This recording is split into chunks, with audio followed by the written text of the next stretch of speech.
welcome to the Church of Jesus Christ with prayers and that the Lord will have his way in our service today.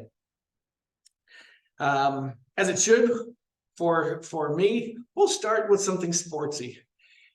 In the NFL draft, 254 people are drafted. These 254 people are some highlighted. By the time we get to the end of the draft, it's a little boring. They're just naming names, and for that individual, they'll come up and they'll fuss. But some don't even watch the draft anymore in day 2. It might even be a day 3. I'm not sure. It tells you whether or not I watch. But I do know this, that the last draft pick is number 255. And that individual has now been termed Mr. Irrelevant. Given the fact that I had 2 young ladies on our football team this year, given the fact that women are coming into the NFL much more, coming into the college ranks and high school ranks and even pro ranks with kickers and such, Mr. Irrelevant may be a name given to the past, but for now, it is Mr. Irrelevant. And this makes sense. But I want you to think of this relative to the 254 picked before him. Mr. Irrelevant makes sense. However, relative to the rest of us, this individual is the 255th greatest football player entering the draft. So far from irrelevant to us. So what we learn is relevance is relative. Same vein. I heard this so long ago and I love this. What do they call the graduate of the Harvard School of Medicine who scores lowest in the class? Doctor. See, to the other graduates, they may see that individual as failing. To the rest of us, we see that individual as an accomplished physician. Success is relative. We used to go and watch my son-in-law Keel running the marathon. And it's quite extraordinary of an experience for those running, certainly, but even more so for those of us watching. As non-participants, you sit and look with awe as these people finish. At the end of the race, and when I say end, towards dusk, there are still people coming across that line. To some, maybe they appear to be the lesser of the runners. To the other finishers who finished in 2 hours and in a half, 2 hours and 50 minutes, whatever it is, and it's astounding, 7 hours later, they may appear to be failures or laggards, staggering across the line. But to those of us who weren't motivated enough to run the first block, let alone this incredible marathon, I find them extraordinary. And so it is that winning, those who won at the beginning, winning is relative. We came back a time or two and saw some of the later finishers and found many of them had extraordinary stories that just finishing created a win. So again, winning is relative. He who is most tied to the phrase relative or relativity is Einstein. We know that. He had his theory of relativity. E equals mc squared. At this point, my brain has been tapped out in the theory of relativity. I can repeat E equals mc squared and probably can't explain it. Okay, other than I know E, the big E is energy, kinetic energy. M is mass. The c squared is the speed of light. I know that little bit but I can't take you further than that. However, I have a paragraph that can. And I'm going to guess then I'll get you no closer by reading this, but I'm going to read it anyhow. And this is the dummied down version of the explanation to the theory of relativity. Einstein theorized that mass and energy are the same physical entity and can be changed into each other. The increased relativistic, and I learned that word today, relativistic mass of a body times the speed of light squared is equal to the kinetic energy of that original body. Everyone good on that now? We're all clear on what those, right, the theory of, yeah, me neither. I don't know what I just read. So I'm going to take what was an easy explanation, make it easier. Okay, so speed was his, if you read the story of how he got there, he honored a couple different scientists prior to him, and so he took their theories, including Newton, and went forward with that. And that's where he started to work through this. Early 1900s, I believe, early 1900s is when all of this was taking place. Consider this. For the theory of relativity in its most basic explanation as it relates to speed. You're traveling down the highway at 65 miles an hour. Someone passes you on the left.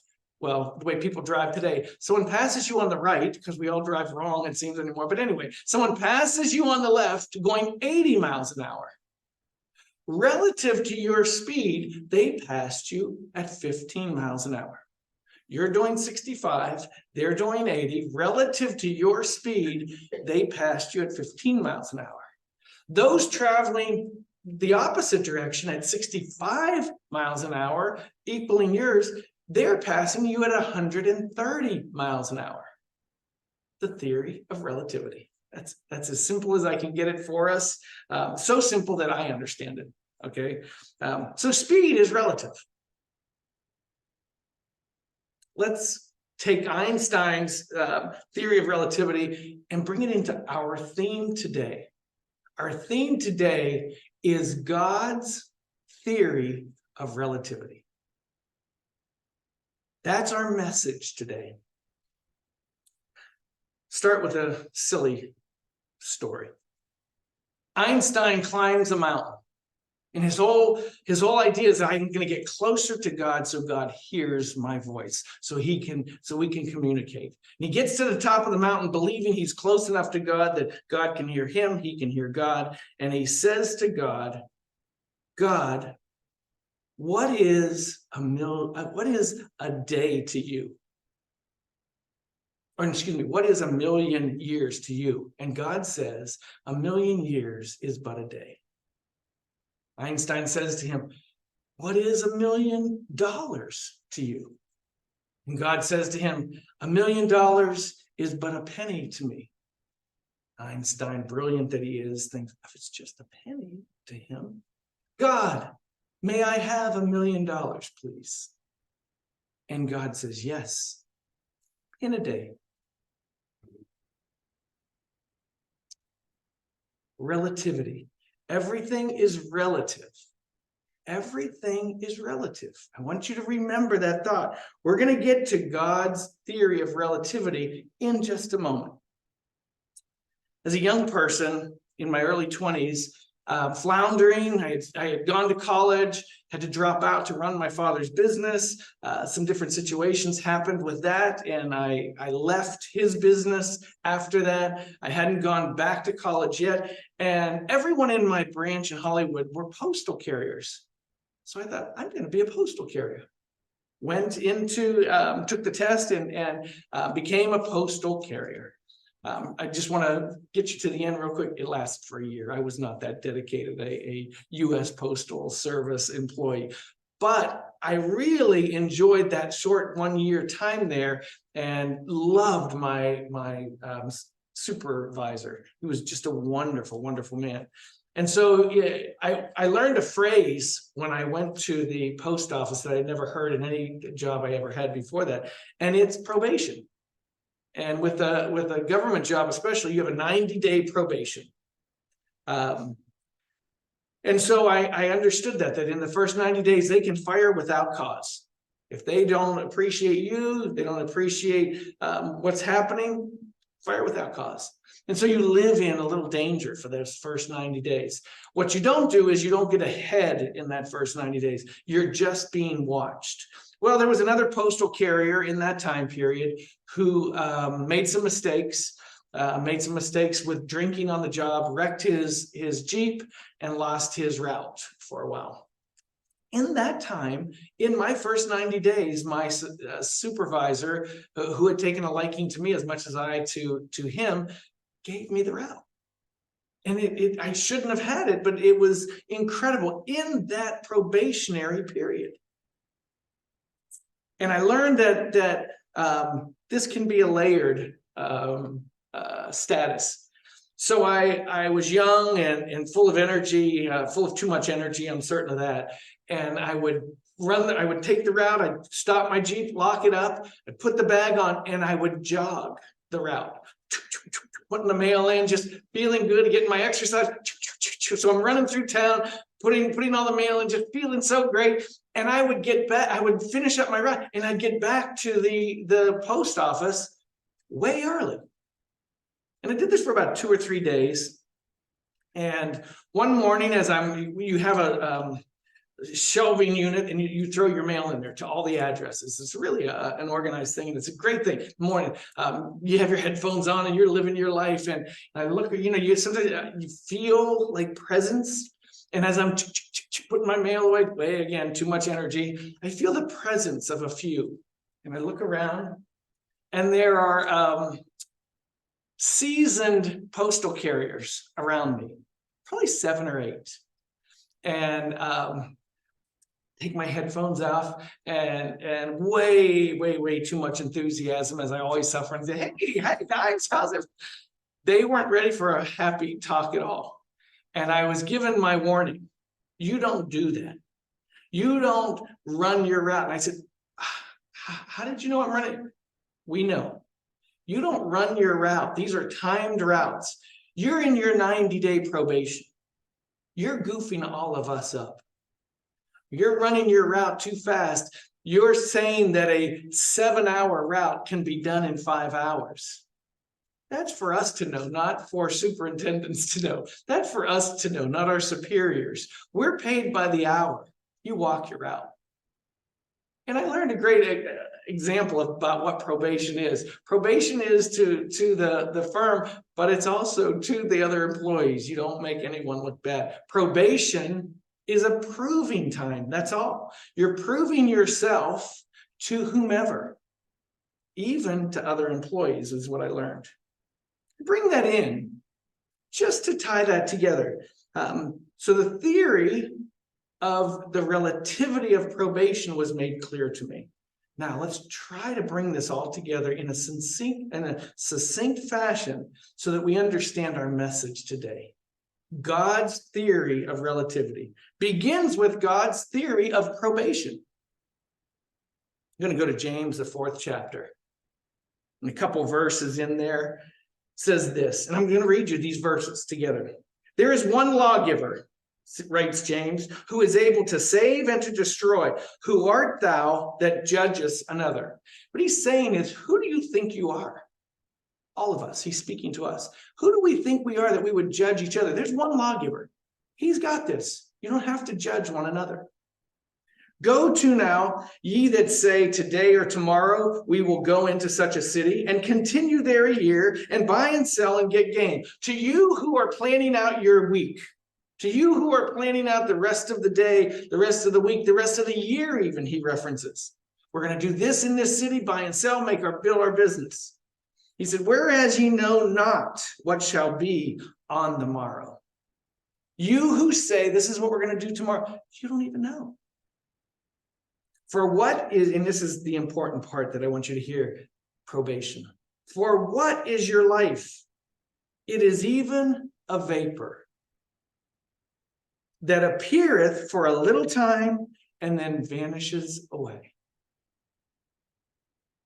Think of the song when I graduated high school by a group called Kansas, was called Dust in the Wind. All we are is dust in the wind. That's what this verse is saying.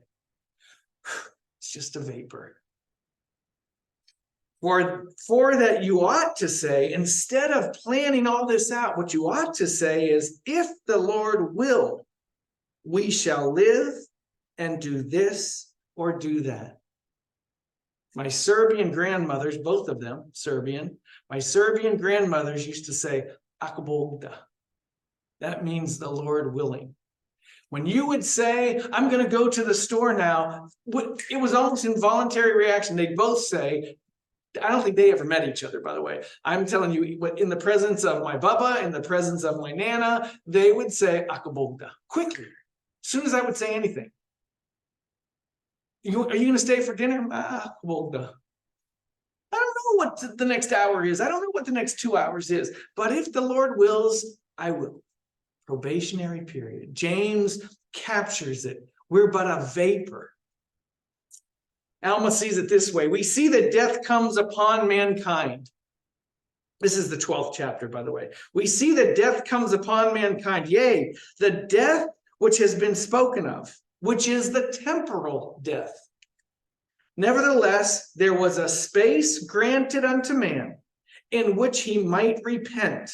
Therefore, this life became a probationary state, a time to prepare to meet God. James said, life is but a vapor. Alma's saying it's a time to prepare to meet God. That's what this life is. That's the theory of probation. This is but a probationary time to meet God.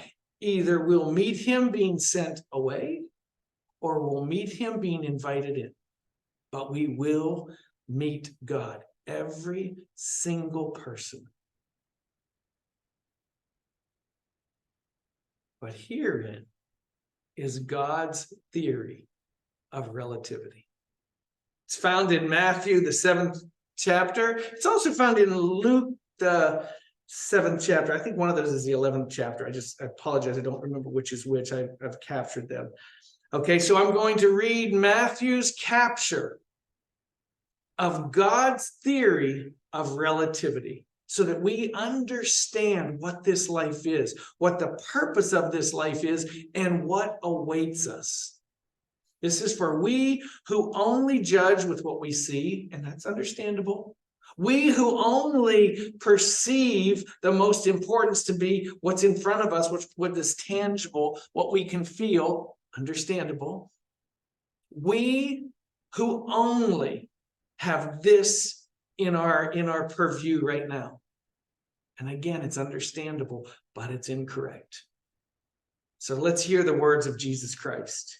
And as they departed, and this is again 4 verses that I'm going to read to you. And as they departed, Jesus began to say unto the multitudes. So he's walking and people are following him. And who had prepared the way for him was John the Baptist. So he comes in as the final act. John has been preparing, been baptizing, been telling them that the Son of God is coming. And the prophet, John the Baptist, was seen as the man. And so Jesus Christ is going to use his good reputation to help guide mankind to understand God's theory of relativity. As they departed, Jesus began to say unto the multitudes concerning John, what went ye out into the wilderness to see? A reed shaken with the wind? Speaking of John. Someone who blows with the wind? Someone who's going to change his mind because the wind blew differently? That's what he's saying. A reed shaken with the wind? But what went out to you to see? A man clothed in soft raiment? Because remember, it said had animal skins on him, right? They thought did you go out to see a man in silk and gown? That's not who was out there, is what he's saying. Behold, they that wear soft clothing are in kings' houses. But what went out you to see? A prophet? Yea, I say unto you, and more than a prophet, says Jesus Christ concerning John the Baptist. More than a prophet. You went out to see just a prophet. He was greater than just a prophet. For this is he of whom it is written, Behold, I send my messenger before thy face, which shall prepare thy way before thee. More than a prophet, the prophet. He wasn't just a prophet, he was the man. He was the man sent to prepare the way. He was the man sent to say, Jesus is coming. So that when Jesus walked in, they were ready for him. So he was more than you think he was. He wasn't shaking in the wind. He wasn't dressed to the nines. He was a man dedicated to his calling. The prophet, John the Baptist. Doesn't get better. That's what Jesus is saying. Doesn't get better in this flesh. Verily I say unto you, explaining God's theory of relativity. Verily I say unto you, among them that are born of women, there hath not risen a greater than John the Baptist. The best that could happen on this earth is John the Baptist. He that is, but notwithstanding everything I've just said, but notwithstanding, he that is least in the kingdom of heaven is greater than he. Relatively speaking, there is none on this earth that can compare to what awaits. There is no status gained on this earth, in our flesh, in our activities, in our pursuit of perfection, that comes close to the least in heaven. What is the purpose of this vapor of life? To prepare ourselves to meet God. The purpose of this life is eternal life. We had no choice. We had no choice. For me, Mel and Letty fell in love. And I am the fruits of their love. I had no vote in it. Now I'm left with choice. How do I get out of this mess? How do I get from here to what's intended for all men and all women born onto this earth? I must find Jesus Christ. How do you get from here to there? You must find Jesus Christ. You must rectify. You must find your way from what you've made of your life to what's better. Allow the effects of Jesus Christ. Allow the effects of the plan of redemption. Allow the effects of the plan of salvation to take over so that you get your name written. I don't. I get to this point so often in on a Sunday service, and I think, what did I really do? What did I do to accomplish anything other than failure in my life? Give you my testimony and I tell you how God led me to Kentucky. Give you my testimony, I tell you how God led me to this little girl from Aliquippa, Pennsylvania. Give you my testimony, I tell you how the miracles that kept my children alive, or kept Candace and I alive, or guided us wherever. I did nothing. My greatest accomplishment might be simply this: I didn't necessarily get in his way. I didn't confound his plan so often, because I did confound his plan. I'm certain of that in my life. But I didn't confound his plan so often that I lost my way.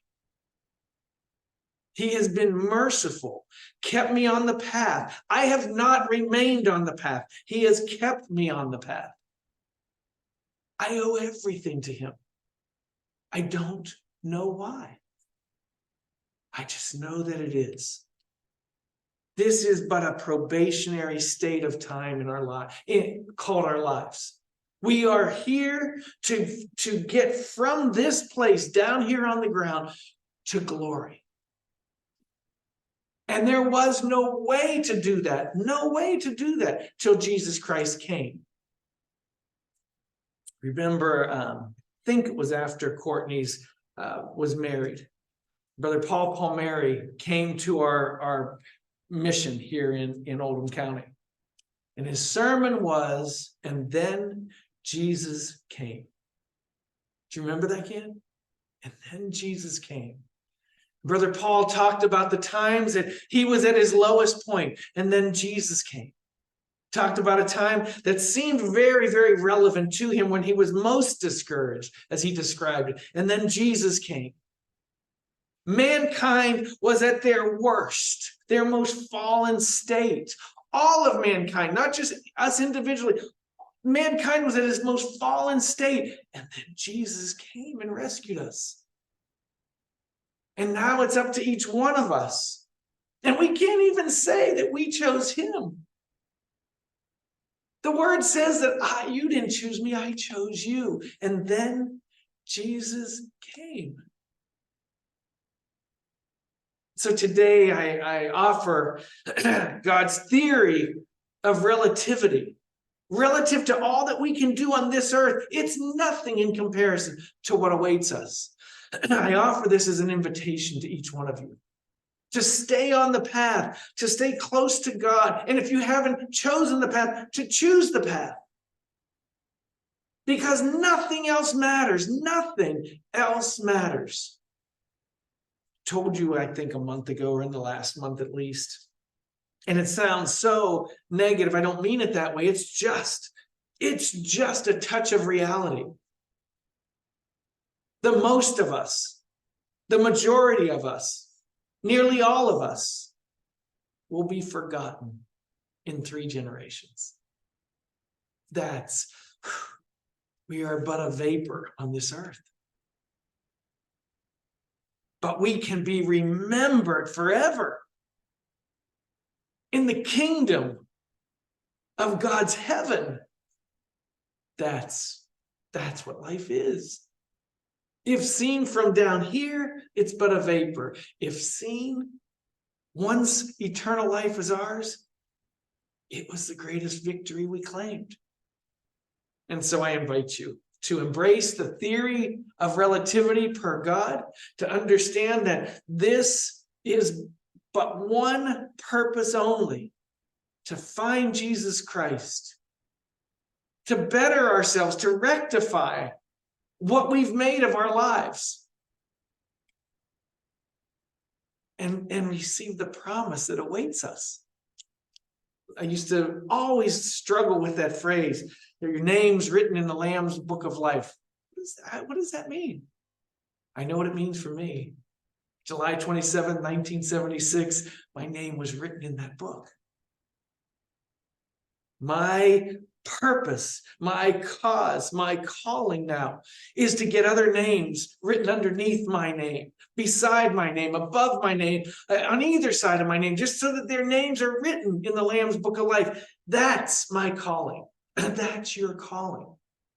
Find Jesus Christ, get your name in the book, and then help others find their way there as well. May the Lord bless you. May you understand and embrace God's theory of relativity with an understanding that this is but a short time relative to eternity in the bliss of God's presence.